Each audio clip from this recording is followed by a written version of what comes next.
오늘 우리에게 주시는 하나님의 말씀 함께 보시겠습니다. 신약성경 마태복음 3장 1절서부터 12절까지 말씀이 되겠습니다.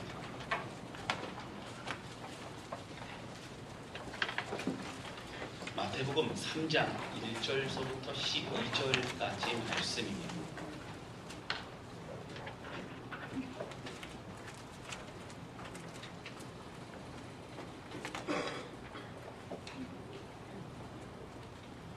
찾으신 줄로 알고 마태복음 3장 1절에서 12절까지의 말씀 우리 함께 교독하겠습니다. 제가 먼저 읽겠습니다.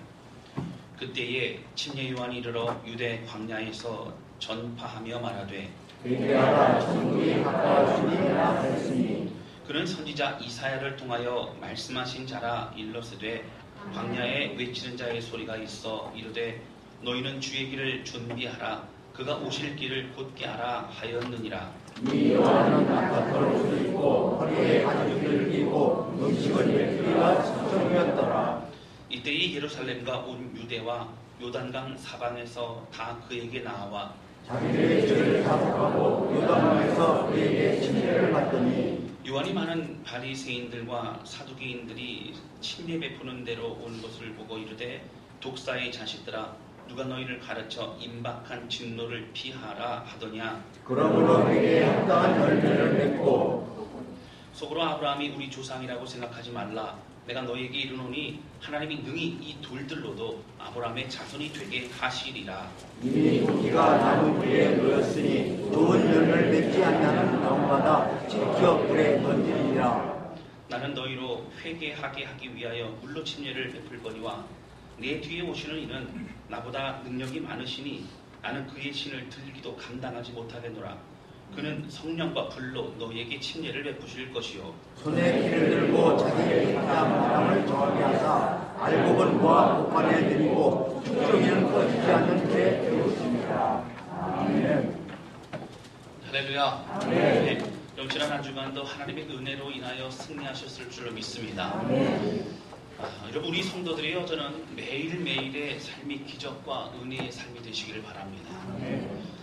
여러분 올해가 종교개혁을 한 지 이제 500주년 되는 해입니다. 그래서 한국의 교회가 이 500주년의 종교개혁의 이날을 기억하면서 여러 가지 행사를 준비하기도 합니다. 그런 가운데 인터넷을 통해서 종교개혁 500주년에 대해서 여러 가지 그런 많은 인터뷰와 그런 행사들이 또 반영되는 걸 보게 됩니다. 그 중에서 제가 인터넷 통해서 성락 성결교회 지형은 목사님의 인터뷰를 보고 그 내용을 좀 제가 짤막하게 좀 말씀 좀 드리려고 합니다. 여기 성락 성결교회는 이단 배주야 성락교회하고는 다른 곳입니다. 성락 성결교회는 성락교단에서도 한국을 대표하는 교회이기도 합니다. 박대희 목사님이 은퇴를 하시고 지역은 목사님 목회를 이어가시면서 한국에 좋은 영향을 끼치고 있는 교회입니다.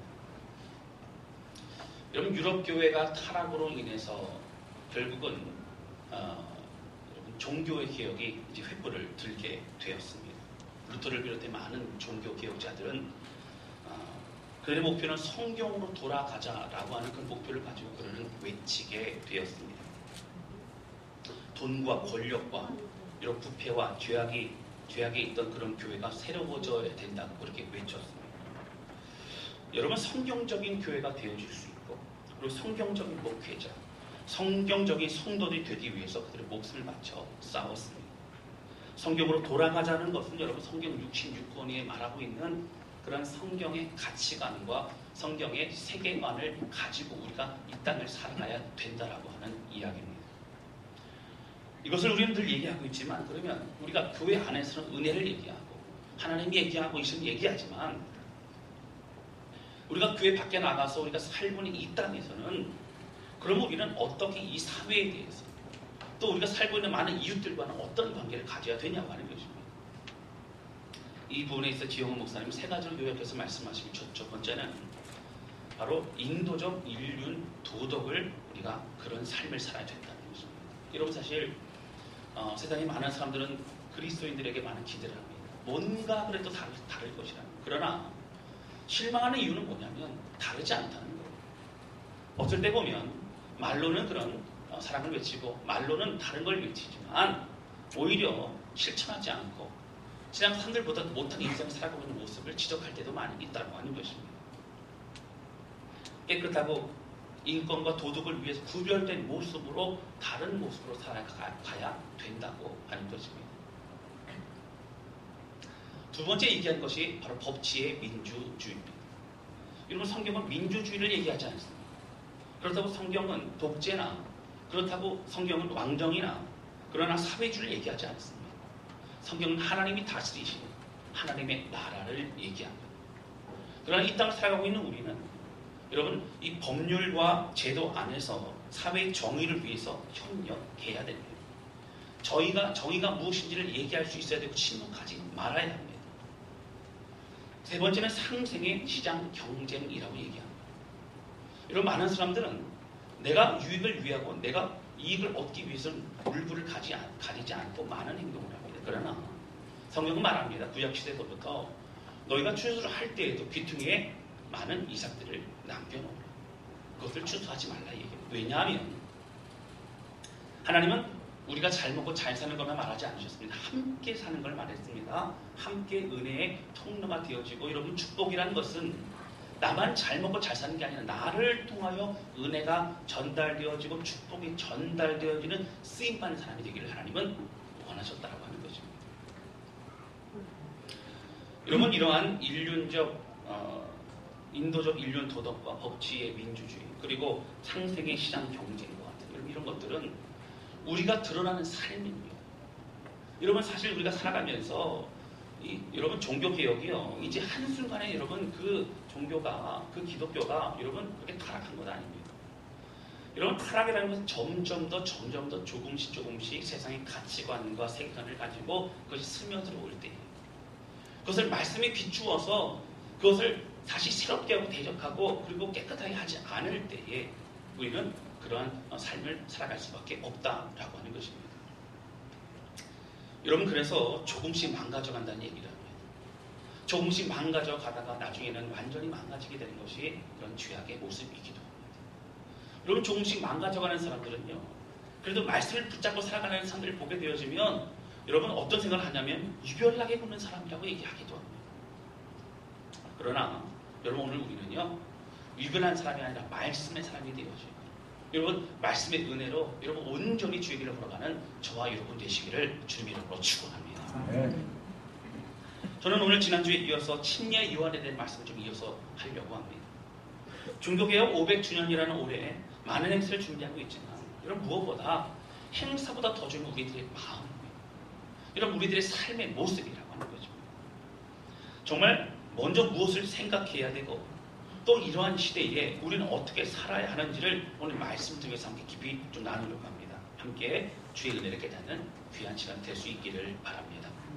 첫 번째 함께 나누기 원하는 것은요, 나는 바리새인이 아닌가 심각하게 생각해 보아야 한다고 하는 것입니다. 여러분, 지난주에 이어서 말씀을 드리지만 침례 요한은 이 땅에서 사역을 할 때에 여러분 6개월 정도의 짧은 그런 시간을 보냈습니다. 여러분, 긴 시간을 보내고 그리고 숭배한 것이 아니라 공식적인 그의 여러분 사역은 한 6개월 정도, 그리고 그는 순교를 당했던 그런 안타까운 인생이었습니다. 그러나 그를 바라보시면서 예수님은 극찬을 하셨습니다. 여자가 낳은 자 중에서 가장 큰 자라까지 주님은 얘기해 주셨습니다. 포로로 잡혀갔다가 돌아왔던 이스라엘 백성들은 여러분 사실 포로로 잡혀간 여러분 70여 년의 그 시간 동안 예배를 드릴 수 없었고, 그들은 마음껏 예배를 드렸던 포로로 잡혀가기 그 전에 그때의 시간들을 돌이켜보면서 그들은 안타까워하고 그리워하기 시작했습니다. 70여 년 지난 이후에 그들이 다시 고향 땅으로 돌아왔지만 성전은 무너졌고 성벽은 무너져 있었습니다. 그들이 그 다시 성전을 재건하고 성벽을 다시 쌓아 올리기 시작했습니다.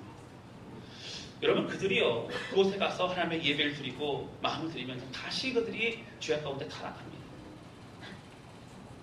그런 가운데 여러분 400여 년이라는 시간이 흘렀습니다. 400여 년 동안 여러분 신약과 구약 사이의 그 중간기는 400여 년 동안 하나님의 선지자의 말씀이 없었습니다. 성경은 있었지만 특별한 계시로 말씀해 주시는 않으셨습니다. 그들은 불안했습니다. 어려웠습니다. 고통스러웠습니다. 여러분 그런 가운데 갑자기 광야에서 소리가 외치기 시작했습니다. 독사의 자식들 회개하고 돌이키라. 하나님의 때가 가까워왔다 그랬습니다. 사람들은 그 소리에 주목하기 시작했습니다. 여러분 주목하면서 이제 그 얘기를 듣기 시작합니다. 여러분 그러나 그때에도요. 여러분 사실은 예배가 있었습니다. 여러분 그 당시에 성경이 있었습니다. 말씀이 있었습니다. 그러나 그들은 예배를 드렸지만 살찐 제물을 드렸지만 마음의 중심을 드리지 못한 그러한 모습을 가지고 있었다라고 하는 것입니다. 오늘 본문의 말씀은 7절 말씀을 한번 보시겠습니다. 마태복음 3장 7절입니다.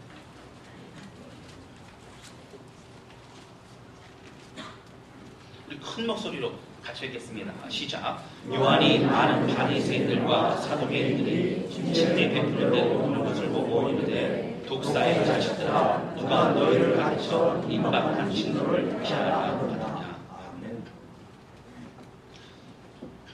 여기 보시면요. 침례를 베풀고 있는 침례 요한의 그곳에 이제 바리새인과 사두개인들이 다가왔습니다. 여러분 바리새인과 사두개인들이 다가오는 것을 보면서 독사의 자식들이라고 하면서 여러분 뭐 아주 강렬한 그런 얘기를 합니다. 독사의 자식이라는 얘기를 여러분 사탄의 자식이라는 얘기예요. 사탄이라는 얘기예요. 사탄과 같은 사람아 이런 얘기를 합니다. 여러분 그런데 그 앞에 보시면 여러분 그 사실 침례 이름에 다가온 사람이 많습니다. 여러분 5절 말씀 보세요. 그때에 예루살렘과 온 유대와 요단강 사방에서 다 그에게 나와 사람들이 모이기 시작했어요. 아, 저 말씀을 들어야겠다. 우리가 이제 돌이켜야겠다. 그런 마음을 가지고 그 말씀 가운데 반응하기 시작합니다. 그런데 그들이 어떻게 했습니까? 6절 말씀 보세요. 우리 6절 같이 읽겠습니다. 시작. 자기들의 죄를 자복하고 요단강에서 그에게 침례를 받더니. 여러분 침례라는 의미 중에 하나가 무엇이냐? 바로 죄 씻음입니다. 여러분 침례 물에 들어가잖아요. 찢겨 나옵니다. 새 사람이 됐다. 과거의 사람은 죽고 새로운 존재를 피조물로 내가 새로워졌다라는 그런 의미입니다. 여러분 그래서요. 회개하고 돌이키는 그들은 어떻게 했습니까? 이제 자복하는 그들을 침례를 주고 있습니다. 여러분 회개하고 돌이키며 나왔던 사람들이 많이 있었지만 오늘 본문의 말씀에 나오는 여러분 그런 7절에 나왔던 바리새인과 사두개인들은 회개하고 돌이키러 나오는 것이 아니라 그들은 침례 요한에 대해서 반발하고 침례 요한을 이제 다른 것들로 어렵게 하기 위해서 나왔던 사람이었다는 거죠. 여러분 이스라엘 백성들은요.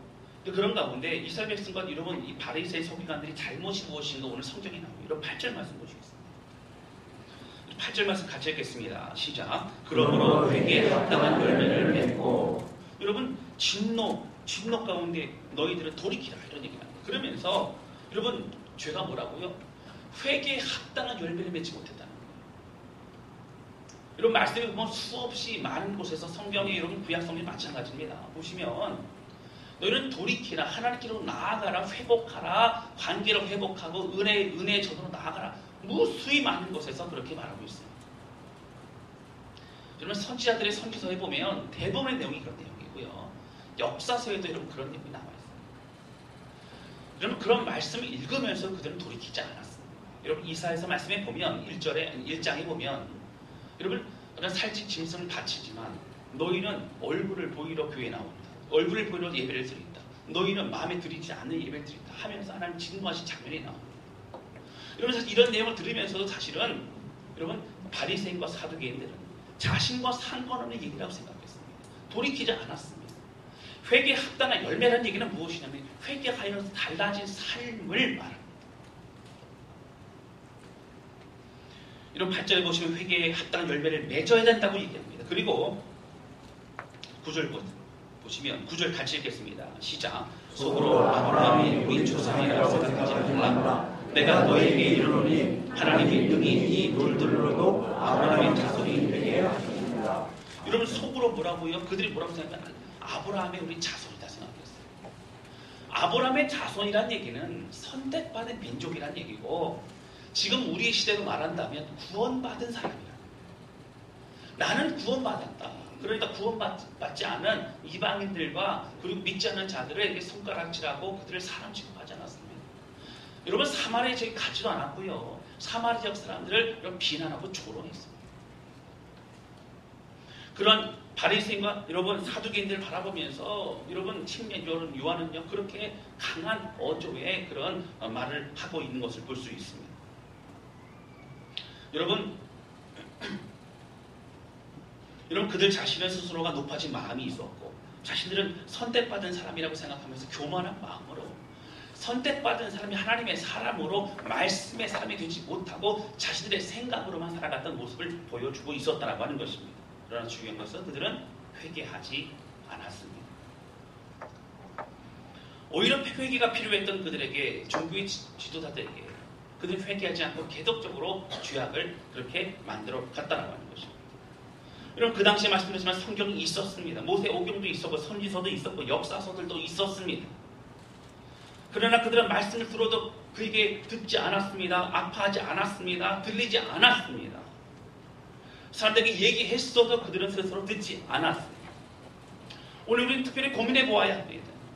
신앙생활을 열심히 하고 있지만 마음을 잃어버린 바리새인과 같은 사람들도 여러분 우리 가운데 있을 수 있다는 거예요. 여러분 저서부터 오늘 우리 모두가 함께 점검해 볼 수 있어야 합니다. 또 반면에 아직도 열심조차 없는 대충 내가 할 수 있는 만큼만 내가 정해서 또 편하게 내 생각대로 신앙생활하는 사람들도 있다고 하는 것입니다. 오늘 우리는 심각하게 생각해 보아야 합니다. 신앙생활은 하나님의 말씀으로 해야 합니다. 그럼 바리새인과 사두개인들 서기관들은 다른 이스라엘 백성들보다도 오히려 자신의 잘못과 교만함을 회개하지 않았습니다. 다른 사람들 비난하고 그리고 자신들은 아무 잘못 없는 스스로 거룩한 사람이라고 생각했습니다. 또한 열심히 없는 사람들에 관해서는 우리가 어떻게 해야 됩니까?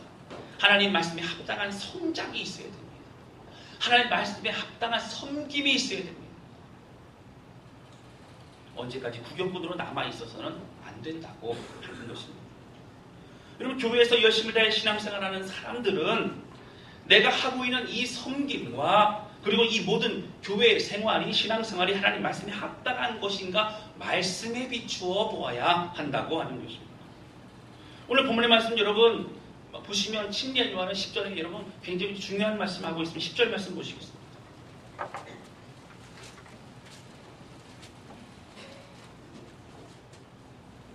우리 같이 읽겠습니다. 시작. 이미 도끼가 나무 뿌리에 놓였으니 좋은 열매를 맺지 아니하는 나무마다 지켜 불에 던져주리라. 여러분 계속적으로 성경 우리가 말씀하고 있었고요. 여러분 분열 왕국 시대에 여러분 여러분 그 긴 시간 동안 그리고 이제 포로의 시대 그리고 이제 여러분 중간기 이제 400년의 침묵 시대 가운데 계속적으로 하나님은 말씀을 통하여 얘기하셨습니다. 침묵 시대의 선자가 외치지 않았다 할지라도 그들에게 주어진 것이 하나님의 말씀이었습니다. 그러나 그들은 돌이키지 않았습니다. 여러분 그런 가운데 하나님 말씀하신 건 무엇이었어요?青年 통해서 도끼가 나무 불에 놓였어요. 도끼가 왜 나무 불에 놓였어요? 지금 찍어버리겠다. 그 얘기는 예수님 이 땅에 오시거나 심판의 날이 가까웠다는 얘기예요. 그러니까 뭐라고 얘기하면 회개하고 돌이키라는 거예요. 여러분 우리는 무심코 우리 신앙생활 가운데 나는 예외라고 생각을 할 때가 많습니다. 여러분 나는 이거에 상관없는 사람이라고 얘기할 때가 많습니다. 나만 이유가 있습니다. 나만 괜찮다고 나만 안일하게 생각할 때가 많이 있다고 하는 거예요. 내 잘못은 이해하실 것이라고 생각하고 그냥 넘어갈 때가 많이 있습니다. 여러분 그러나 늘 하나님 말씀이니까 늘 있는 하나님의 말씀이니까 우리가 오늘도 듣고 내일도 듣고 다음 주도 듣고 그냥 지나가는 말씀이 아니라 오늘 내게 주시는 경고의 메시지와 같이 오늘 심각하게 받아들이는 주의 말씀 앞에 서 있는 저와 여러분 되시기를 주님의 이름으로 축원합니다. 여러분 아브라함과 함께 했던 조카 롯을 기억하실 것입니다. 여러분 아브라함이 갈대우를 떠나서 하란에 들려서 이제 가나안 땅에 들어갔습니다. 들어가다 보니까 도착했는데 여러분 기근이 들어가지고요. 그래서 도착하자마자 굶을 지경이 됐어요. 그래가지고 또 먹을 걸 잡기 위해 애국까지 내려갔다가 애국 땅에 또 아내 사라를 뺏길 뻔하고요. 그리고 망신당하고 다시 또 이제 가나안 땅으로 올라왔습니다. 여러분 그런데 조카 롯을 보게 되어지면 아브라함과는 다른 그런 모습이 있단 말이죠. 조카 롯은요 이제 아브라함과 함께 양떼가 많아지고 그리고 물을 먹일 때도 여러분 같이 먹이다 보니까 너무 시간이 오래 걸리고 서로 먼저 먹이려고 그러고 막 이런 그런 종들의 싸움이 있었습니다. 그러다 보니까 어떻게 했냐면 이렇게 싸워서는 안 되겠다. 그래서 아브라함이 얘기하기를 로사, 내가 저쪽 산 밑에 보이는 저쪽을 네가 이곳을 선택하면 내가 이쪽으로 가겠다. 네가 동편을 선택하면 내가 서편으로 가겠다. 선택해라. 라고 그렇게 얘기를 합니다. 이게 조카 롯이 보니까요. 그리고 수할 땅이라는 곳이 물이 넘치고 그리고 아주 살기 좋은 땅이라는 거예요. 그래서 사실은 그곳을 쫓아가서 그곳을 선택해서 가게 됩니다. 여러분 그런데 그 수할 땅이 어떤 땅이냐면 바로 소돔과 고모라 땅입니다. 여러분 사실 조카 롯은요. 하나님이 롯에게 말씀하지 않았어요. 아브라함이 말씀하셨고요. 아브라함이 그 말씀하신 걸 믿고 그가 따라갈 때 이 조카 롯을 데리고 갑니다. 여러분 아브라함과 비교해 볼 때 아브라함은 하나님의 말씀을 쫓아갔습니다. 아브라함은 하나님의 약속을 쫓아갔습니다. 그러나 조카 롯은 아브라함을 쫓아갔습니다. 또 아브라함의 약속을 믿었습니다. 여러분 하나님의 말씀을 믿고 하나님의 약속을 믿고 쫓아갔던 아브라함과는 다릅니다. 여러분 하나님은요 살기 좋은 땅을 주시려고 했던 것이 아니라 하나님의 약속의 땅을 주시기를 원하셨습니다. 결국 조카 롯은요 여러분 그 소돔과 고모라 땅에서 멸망되기 전에 가까스로 그는 이제 구해져서 나오게 될 뿐만 아니라 아내도 잃어버리게 되어지고 그리고 나중에는 참혹한 일들이 펼쳐지게 되어졌다고 하는 것입니다. 사랑하는 성도 여러분, 익숙했던 것, 죄악이 가득했던 것, 여러분 좋은 것이 많다라고 해서 그게 좋은 것이 아니라 하나님이 계신 것이 가장 소중한 것이요 거룩한 것이요 은혜의 장소인 줄로 믿습니다. 그곳을 우리는 갈 수 있어야 됩니다. 아브라함은 하나님이 가라고 한 곳에 목숨을 걸고 갔습니다. 눈에 좋아 보이는 땅이 아니라 하나님이 가라고 한 땅으로 갔습니다. 하나님의 말씀이 가라고 한 그곳으로 순종하여 나아갔다고 하는 거죠.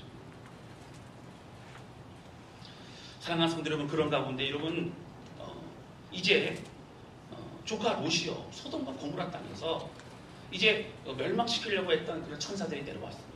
아브라함의 배운 게 뭐냐면 이제 대접하는 걸 잘 배웠어요. 그래서 이제 오자마자 막 잘 대접을 합니다. 그랬더니요 바깥에서 소돔 고모라 땅에 있는 사람들이 이제 데리고 나오라, 그 사람들 메워주라 얘기합니다. 동성애하겠다는 거예요. 새로운 사람이 있으면 새로운 사람들과 동성애하겠다는 거예요. 그만큼 참혹한 도시가 소돔과 고모라 땅이었어요. 여러분 그곳에서 이제 조카 롯이 이게 안 된다고 하는 그런 가운데 더 이상 이상을 볼 수 없다고 생각했던 이제 그 천사들은 이 사람들의 눈을 가리우고 그리고 빨리 이곳을 떠나라고 얘기합니다. 여러분 지금 금방 바로 심판이 있기 때문에 빨리 떠나라 얘기하는 그때에 이제 서둘러 가려고 했더니 걸리는 게 있었어요. 딸들이 같이 살고 있지 않았고 그리고 또 보니까 딸들에게 전해질 뿐만 아니라 그럼 누가 있었어요? 바로 딸들과 결혼을 하려고 했던 사위들이 있었어요. 근데 사위들에게 좀 이렇게 빨리 얘기를 해가지고 데리고 나가려고 했더니 사위들이 그것에 대해서 말씀을 듣지 않더라고요. 여러분 좀 찾아볼까요? 여러분 창세기 19장 14절입니다.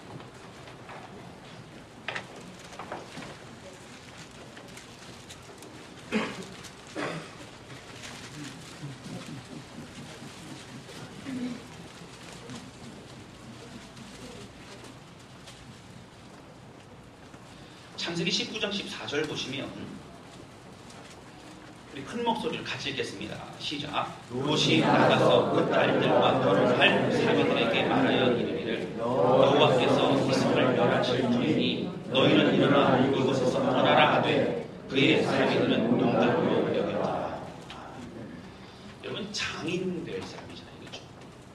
근데 간곡히 심각하게 얘기를 해도 어떻게 들었다고요? 농담으로 여겼다. 여러분 우리가 오늘 바리새인인가 아닌가를 점검해 보려면 하나님의 말씀을 농담으로 느끼고 있죠. 여러분 심각한 주의 말씀 가운데 우리가 찔림이 없거나 아니면 여러분 다른 사람 얘기라고 생각한다면 오늘은 우리는 농담으로 여기는 것과 마찬가지라고 합니다. 여러분 우리가 심각하게 여기고 회개하고 돌이키실 수 있기를 주님의 이름으로 축원합니다. 여러분 이것이 은혜라고 합니다.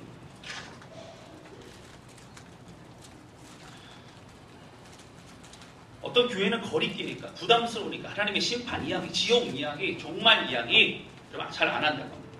축복 이야기, 잘 사는 이야기, 긍정적인 이야기 뭐 이런 얘기만 주로 한다고 하죠.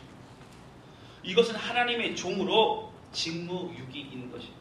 성경은 분명히 우리 가운데 위로와 또 사랑과 은혜의 말씀도 주시지만 너희들은 삶을 돌이키라고 말하는 경고의 메시지도 무수히 많이 우리 가운데 주시고 있다라고 하는 것입니다. 우리가 말씀을 듣고도 전혀 반응이 없다면, 회개하고 돌이키는 삶이 없다면 여러분들이 동일한 용담으로 여기는 사람밖에 될 수밖에 없다고 하는 것입니다. 사랑하는 성도 여러분, 성경 66권이요. 성경도 우리는 회개하고 돌이키라. 이 말씀 계속적으로 이렇게 주고 계십니다. 그런데 여러분, 왜 침례 요한은 여러분 생각해 보세요. 왜 굳이 회개하고 돌이키라를 여러분 광야에서 외칠까요? 제가 이렇게 질문을 해봤더니 어떤 분이 그러시는 거예요. 하나님이 하라고 해서 그렇게 했다는 거예요. 맞습니다. 하나님이 하라고 해서 침례 요한을 순종했죠. 그런데 여러분 왜 회개가 필요한지 아세요? 회개해야 우리가 씻음 받기 때문에도 그렇게 하지만 정말 중요한 얘기죠. 뿐만 아니라 여러분 회개해야 죄 문제가 해결돼야 하나님의 말씀이 들리게 된다고 하는 것입니다. 하나님과 나 사이에 거리낌이 있으면 들리지가 않아요. 하나님의 일하심을 볼 수 없습니다. 답답하고 어렵고 막막하고 이런 두렵습니다. 그러나 하나님 앞에 회개하고 돌이키고 삶을 하나님께 드리면서 관계가 회복되어지는 사람이 되게 되어지면 하나님의 말씀이 들려지고 그 은혜의 삶을 나아갈 수 있게 된다라고 하는 것입니다. 사랑하는 성도 여러분, 오늘 우리의 잘못된 가치관과 세계관을 다 회개하고 돌이켜야 합니다. 여러분 더러운 옷을 벗어야 새 옷을 입을 수 있습니다. 오늘 예수님 이 땅에 오셔서 회복의 은혜를 선포하시고 공생의 기간을 통하여 구원의 은혜를 베풀어 주실 그때에 아직까지도 과거에 그런 죄악 가운데 머물러 있고 회고 돌이키지 않고 있는 그런 바리새인과 사두개인과 같은 모습이 우리 가운데 있지는 않은가 점검해 보아야 합니다. 여러분 앞에 서 있는 목회자인 저는 당연히 여러분 그렇게 잘 살고 있겠지만 그렇지 않습니다. 날마다 공부를 쳐야 되고 날마다 말씀 앞에 서 있어야 되고 날마다 말씀 기준으로 살지 않으면 오늘도 제가 아까 말씀드렸어요. 조금씩 세상의 가치관과 세계관으로 물들어 살아갈 수밖에 없다라고 하는 것입니다. 사랑하는 성도 여러분, 오늘 하나님의 말씀과 회개하고 돌이키실 수 있기를 바랍니다. 여러분 우리 자신은 하나님의 은혜로 살아갈 수 없는 고백하는 저와 여러분 되시기를 주님의 이름으로 축원합니다. 두 번째는요, 그 말씀을 믿는 힘으로 우리가 변화되고 또 살아갈 수 있다는 것입니다. 여러분 그런데 이렇게 회개와 변화의 삶으로 우리가 나아가면서도 쉽게 그렇게 되지 않을 때 낙심할 때가 많이 있어요. 성경 공부를 가르치고 저렇게 해도요, 이렇게 말씀이 그대로 나아가려고 하는데 성경 공부 때 은혜를 받고 또 예배 때 은혜를 받고 집에 돌아갔는데 내가 남편한테 잘해줘야지, 내가 자녀들한테 잘해줘야 그랬는데 남편 얼굴을 보자마자 갑자기 올라오는 이 마음을 엉들을 수 없는 그런 마음이에요. 그렇다고 남편만 얘기하면 또 안 되잖아요. 그렇죠?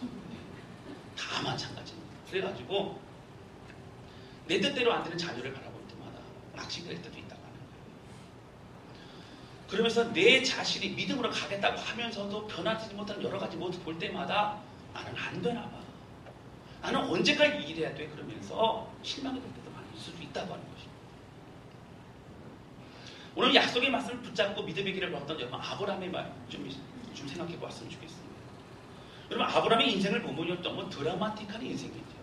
대단합니다. 저는 아브라함 이 얘기가 또 창세기에 이삭과 또 특히 야곱의 얘기가 참 재미있습니다. 요셉에게 말할 것도 없죠. 근데 우리는 사실 결론을 알고 있습니다. 결론이 뭐죠? 아브라함은 아들 이삭을 낳았습니다. 우리가 결론을 모르고요, 여러분 살아가면 75세 부르심을 받고 100세 때 아들을 낳았는데 그때까지 여러분 아들이고 있어요. 처음에 약속은 뭐예요? 여러분 하늘의 별과 땅의 모래알과 같이 자녀를 주시겠대요. 후손을 주시겠대요. 그런데 여러분 있어야 어떻게 후손이 있잖아요. 그렇죠? 한 명도 없어요. 아내 사례는 여러분 생리가 끊어져서 더 이상 아이를 낳을 수 없는 그런 신체적으로 낳을 수 없는 상황이 되어버렸고, 그래서 또 낙심하게 된 거예요. 여러분 그래도 아브라함이 인내를 많이 했지만 상황이 이렇게 되면서 참 무너지고 있다. 하나님 그럴 때는요 또 여러 번 나타나셨어요. 그리고 아브라함에게 아브라함아 너 기억해야 된다. 내가 너에게 약속한 것처럼 내가 네 이루리라, 그렇게 하나님이 말씀해 주셨어요. 그럼 그때는 성경이 없지 않았습니다. 하나님이 꿈에서 나타나시고 막 그렇게 하셨어요. 여러분 꿈의 주를 만나시고 계십니까? 자주를 말씀 안 하세요. 어쩌다 얘기하세요. 못 알아들으면 우리가 못 알아들으면 얘기하실 때가 있어요. 여러분 그런데 우리 창세기 15장 말씀 좀 보도록 하겠습니다.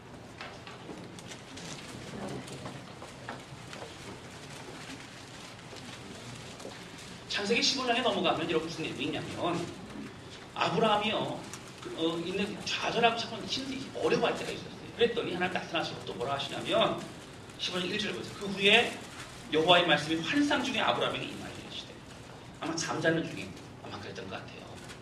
환상 중에 임하여 이르시되 아브라함아 두려워하지 말라. 나는 내 방패요 내 지극히 큰 상급이 내가 책임질 거야. 아브라함아 두려워하지 마. 이렇게 말씀하셨어요. 여러분 그런 가운데 아브라함이 낙심해서 뭐라고 얘기하면요. 하나님 여호와여 난 자식이 없사오니 나의 상속자는 이 다메섹 사람 엘리에셀입니다. 종 하나가 있었는데 여러분 굉장히 또릿또릿하고 그런 종이 있었거든요. 그냥 이 종에게 내 상속자로 이렇게 삼아야 될 것 같습니다. 하면서 낙심한 마음을 이렇게 표현합니다. 근데 하나님 뭐라고 하셨냐면 여러분 4절 말씀 보세요.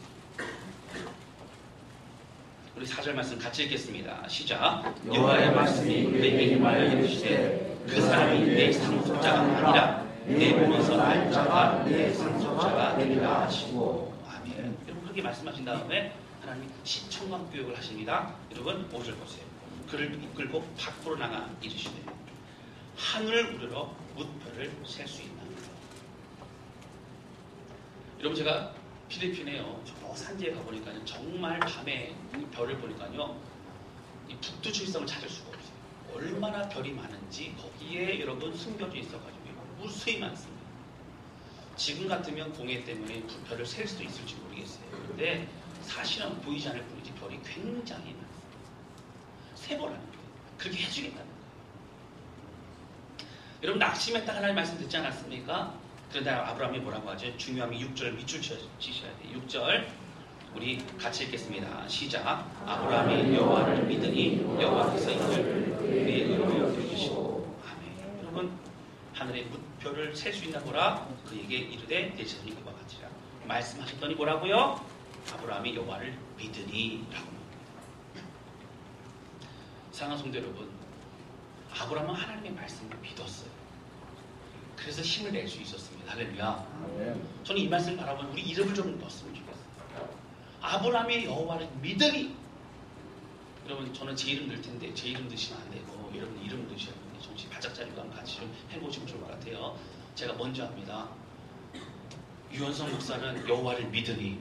지금 헷갈리시는 계시는데 다시 눈을 크게 뜨시고 다시 자기 이름을 넣으셔야 자기 이름 들어가는데 옆에 사람 이름 넣지 마시고 자기 이름을 넣으셔야. 자 다시 하십니다. 큰 소리로 하셔야 돼요. 준비하시고 유현성 목사는 여호와를 믿으니. 유현성 목사는 여호와의 말씀을 믿으니. 자, 할렐루야. 여러분 하나님의 말씀을 믿을 때에 힘을 낼 수 있고 승리할 수 있는 줄로 믿습니다. 믿음이 끝까지 갈 수 있다. 여러분 오늘 회개 여러분 선포를 하지 않았습니까? 여러분 침례 요한이 그렇게 했을 그때에 사실 회개가 돌이켜서 자꾸 연약한 모습이 있는 여러분 낙심하지 마세요. 끝까지 가세요. 다시 말씀 붙잡고 가세요. 요 하나님의 말씀을 믿으세요. 여러분 주께서 우리를 회개 열매를 맺게 하실 줄로 믿습니다. 주님께서 하신다고 하는 거. 우리는 순적으로 나아가면 되는 것이라고 하는 것입니다. 여러분 한 가지만 더 말씀드리고 마칩니다. 여러분 이 침례 요한은요 끝까지 그는 예수 그리스도만 들었던 사람이었어요. 내 뒤에 오시니 나는 메시아가 아니고 내 뒤에 오시니는 오직 그분은 나와 비교할 수 없는 분이고 나는 그의 신들매 신을 들기에도 감당하지 못할 자라. 이렇게 말하고 있는 걸 보게 됩니다. 여러분 우리 모든 사역은 예수 그리스도만 드러내는 우리의 사역이 되시기를 주님 이름으로 축원합니다. 가르칠 때에도 섬길 때에도 봉사할 때도 전도할 때에도 여러분 우리는 예수님의 이름만 드러내야 돼요.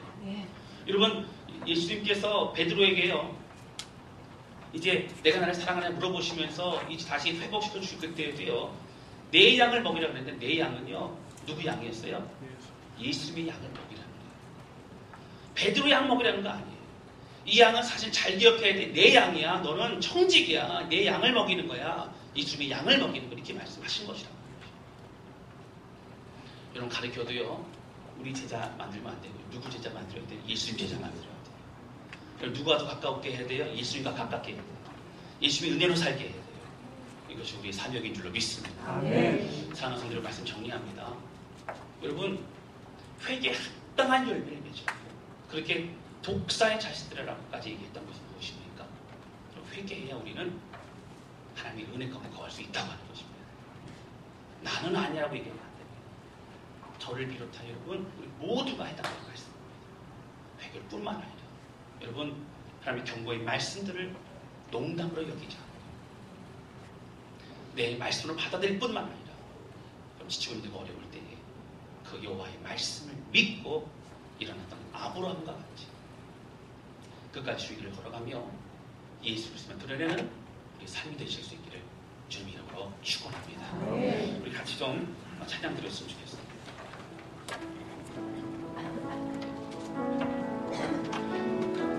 여러분 반주 들으시면서 한번 잘 들어보세요. 여러분 하나님은 가나안 땅을 이스라엘 백성들의 소유와 되게 만드는 것이 목표가 아니었습니다. 하나님은 가나안 땅에 들어가게 하는 것 자체가 목표가 아니었어요.